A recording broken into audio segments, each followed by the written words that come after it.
All right, well, welcome to a special episode of Ugly Thirds.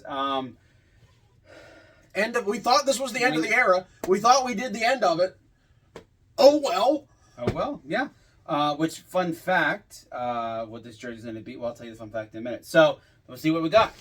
Now there's two here because, well, Adidas sizing sucks. You've given up on the Adidas side. You just bought them both. You return one. I'll return exactly. That is exactly what I'm doing. I bought both, and I'll return the one. So let's make sure. We're going to take a guess. We're going to try the 56. Hopefully that works. Because you'd prefer that to fit. I would hope the 56 fits, yes. Because the 60s make you look like a dress.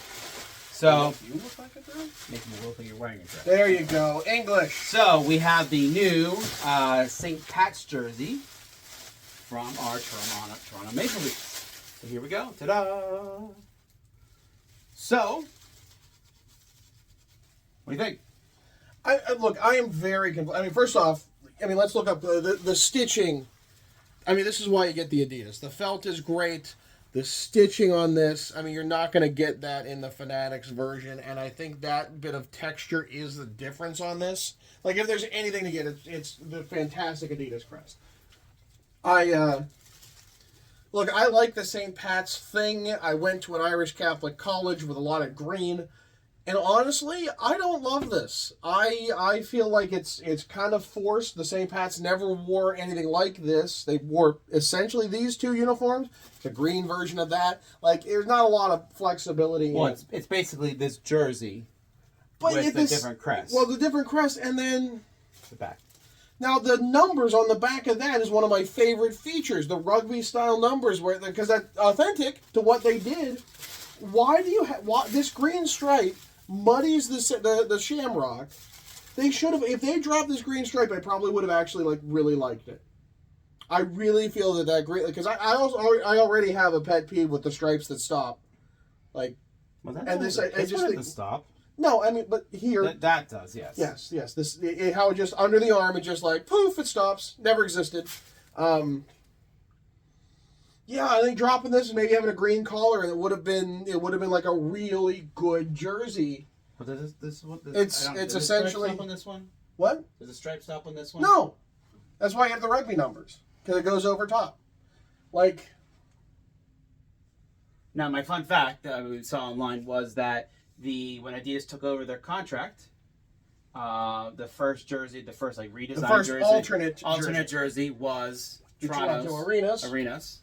Which this is Fanatics, but so they started with this, and then Adidas the last alternate is the Toronto as well. So that's kind of fun fact.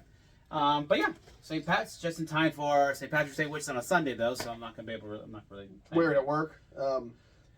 Yeah, I want to like it, and I feel like there's something should have been here. There should be put the T logo from the Arenas thing or something. Maybe I don't know. Maybe that's too much. Maybe they played with these. Or things. They say that combining two different thoughts. Though. But they're making they're making something up based on things that were really worn, and I feel like it's very generic. What separates this from just a generic St. Patrick's Day logo? Well, yeah, and the other question is why. Why now?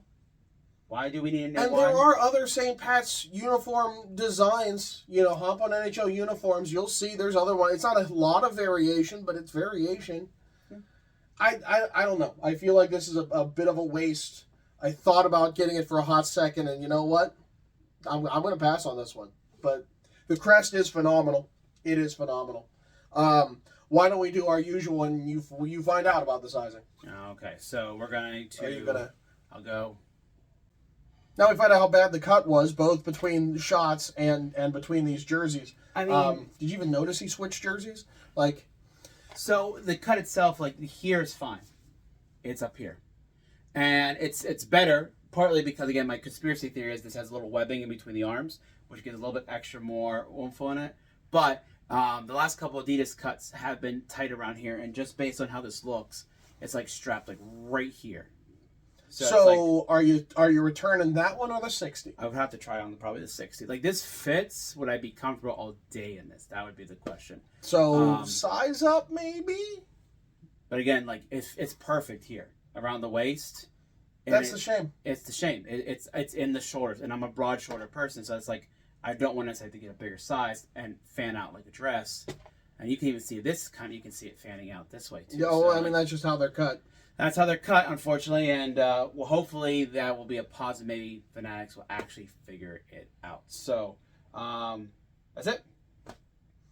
That's it, Fort Pitt. So yeah, I mean, yeah, I don't think I'm gonna get one. The crest is super impressive, but other than that, I don't think they're gonna understand Fort Pitt. Yeah, a handful of people will get that. Yeah, our friends, I'm an unabashed Yinzer, as we've established. So, yeah, wearing the green, or the white, or the green and white. Yeah, let us know what you think. Are you buying one? The last of the Adidas is a good one to go out on for the brand. Phil, why don't you take us out? Oh, he's Phil. I'm John. Phil, take us out. But thank you, dude. Right. Don't forget to hit the like and subscribe button. Hit the bell to get notifications when we post new videos, and come back for another episode of Ugly Thirds. You didn't do it right. You did it right. You did it.